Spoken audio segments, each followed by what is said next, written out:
ಕುಮಟಾ ತಾಲೂಕಿನ ನಾಡು ಮಾಸ್ಕಿರಿ ಸರ್ಕಾರಿ ಪ್ರೌಢಶಾಲೆಯ ವಾರ್ಷಿಕೋತ್ಸವ ಹಾಗೂ ಪ್ರತಿಭಾ ಪುರಸ್ಕಾರ ಕಾರ್ಯಕ್ರಮವನ್ನು ಶಾಸಕ ದಿನಕರ ಶೆಟ್ಟಿ ಅವರು ಉದ್ಘಾಟಿಸಿದರು. ಕಾರ್ಯಕ್ರಮದಲ್ಲಿ ಸಾರ್ವಜನಿಕರನ್ನು ಉದ್ದೇಶಿಸಿ ಮಾತನಾಡಿದ ಶಾಸಕ ದಿನಕರ ಶೆಟ್ಟಿ ಅವರು, ನಾಡು ಮಾಸ್ಕಿರಿ ಪ್ರೌಢಶಾಲೆಯು ನಮ್ಮ ತಾಲೂಕಿನ ಅತ್ಯುತ್ತಮ ಪ್ರೌಢಶಾಲೆಗಳಲ್ಲಿ ಒಂದು. ಇಲ್ಲಿ ಶಿಕ್ಷಣ ಪಡೆದ ವಿದ್ಯಾರ್ಥಿಗಳು ವಿವಿಧ ಕ್ಷೇತ್ರಗಳಲ್ಲಿ ಸಾಧನೆ ಮಾಡಿದ್ದಾರೆ. ಇದಕ್ಕೆ ಶಿಕ್ಷಕರು ನೀಡುತ್ತಿರುವ ಗುಣಮಟ್ಟದ ಶಿಕ್ಷಣವೇ ಕಾರಣ. ವಿದ್ಯಾರ್ಥಿಗಳನ್ನು ಜವಾಬ್ದಾರಿಯುತ ಪ್ರಜೆಗಳನ್ನಾಗಿ ಬೆಳೆಸುವ ಮಹತ್ತರ ಕಾರ್ಯ ಶಿಕ್ಷಕರದ್ದಾಗಿದೆ. ಇದರಲ್ಲಿ ಪಾಲಕರು ಕಾಳಜಿ ವಹಿಸಬೇಕು. ನನ್ನ ಕ್ಷೇತ್ರದಲ್ಲಿ ಶಿಕ್ಷಣ, ಆರೋಗ್ಯ, ಕುಡಿಯುವ ನೀರು, ರಸ್ತೆ ಸಂಪರ್ಕ ಮುಂತಾದ ಮೂಲಭೂತ ಸೌಲಭ್ಯಗಳ ಅಭಿವೃದ್ಧಿಗಾಗಿ ಶ್ರಮಿಸಿದ್ದೇನೆ. ನಾಡು ಮಾಸ್ಕಿರಿ ಭಾಗಕ್ಕೆ ಸರ್ಕಾರಿ ಪದವಿ ಕಾಲೇಜನ್ನು ಒದಗಿಸುವ ಕನಸನ್ನು ಹೊಂದಿದ್ದೇನೆ.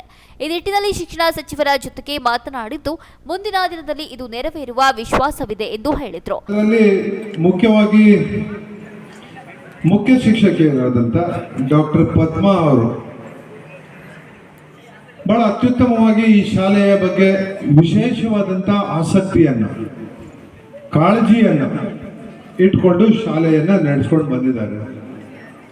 ಅದರ ಜೊತೆಗೆ ಅವರ ಸಹಪಾಠಿಗಳನ್ನು, ಅವ್ರ ಜೊತೆಯಲ್ಲಿದ್ದಂಥ ಎಲ್ಲ ಶಿಕ್ಷಕಿಯರನ್ನ ವಿಶ್ವಾಸಕ್ಕೆ ತೆಗೆದುಕೊಂಡು ಅವರಿಗೊಂದು ಆತ್ಮವಿಶ್ವಾಸವನ್ನು ತುಂಬುವಂಥ ಕೆಲಸವನ್ನು ಮಾಡಿದ್ರಿಂದ ಬಹುಶಃ ಇವತ್ತು ಈ ಶಾಲೆ ಭಾಳ ಚೆನ್ನಾಗಿ ನಡೀತಾ ಇದೆ ಅಂತ ಹೇಳಿದರೆ ತಪ್ಪಾಗ್ಲಿಕ್ಕಿಲ್ಲ ಅಂತ ಅನಿಸ್ತಾ ಇದೆ.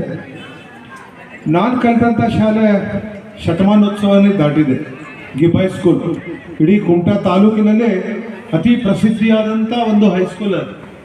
ನಾಡು ಮಾಸ್ಕಿರಿ ಗ್ರಾಮ ಪಂಚಾಯತ್ ಅಧ್ಯಕ್ಷ ಈಶ್ವರ್ ವಿ ಗೌಡ, ಉಪಾಧ್ಯಕ್ಷೆ ವಿಜಯ ನಾಯಕ, ತಾಲೂಕು ಪಂಚಾಯತ್ ಕಾರ್ಯನಿರ್ವಹಣಾಧಿಕಾರಿ ಹಾಗೂ ಕ್ಷೇತ್ರ ಶಿಕ್ಷಣಾಧಿಕಾರಿ ರಾಜೇಂದ್ರ ಎಲ್ ಭಟ್, ನಾಡು ಮಾಸ್ಕಿರಿ ಗ್ರಾಮ ಪಂಚಾಯತ್ ಸದಸ್ಯರಾದ ರಾಜೇಶ್ ನಾಯಕ, ಎಲ್ಜಿನ್ ಫರ್ನಾಂಡಿಸ್, ಸವಿತಾ ನಾಯ್ಕ್, ನಿವೃತ್ತ ಶಿಕ್ಷಕರಾದ ಹೊನ್ನಪ್ಪ ಗುನುಗ ಹಾಗೂ ಮಾಣೇಶ್ವರ ನಾಯಕ, ಮುಖ್ಯಾಧ್ಯಾಪಕಿ ಡಾಕ್ಟರ್ ಪದ್ಮಾ ನಾಯಕ, ಮಹಾಬಲೇಶ್ವರ ಕೋಆಪರೇಟಿವ್ ಬ್ಯಾಂಕ್ ನಿರ್ದೇಶಕ ಶ್ರೀನಿವಾಸ್ ನಾಯಕ, ಹನೇಹಳ್ಳಿ ಗ್ರಾಮ ಪಂಚಾಯತ್ ಅಧ್ಯಕ್ಷ ಸಣ್ಣು ಗೌಡ, ಸದಸ್ಯರಾದ ದಯಾ ಮೆಹ್ತಾ ಹಾಗೂ ನಾಗರಾಜ್ ತಾಂಡೇಲ್, ತಾಲೂಕಾ ಮಾಜಿ ಸದಸ್ಯ ಮಹೇಶ್ ಶೆಟ್ಟಿ, ಪ್ರಮುಖರಾದ ಗಣೇಶ್ ಪಂಡಿತ್, ನಾಗರಾಜ್ ಎಸ್ ನಾಯಕ, ಮಹೇಶ್ ನಾಯಕ, ದೇವರಪಾವಿ ಹಾಗೂ ಇತರರು ಇದ್ದರು.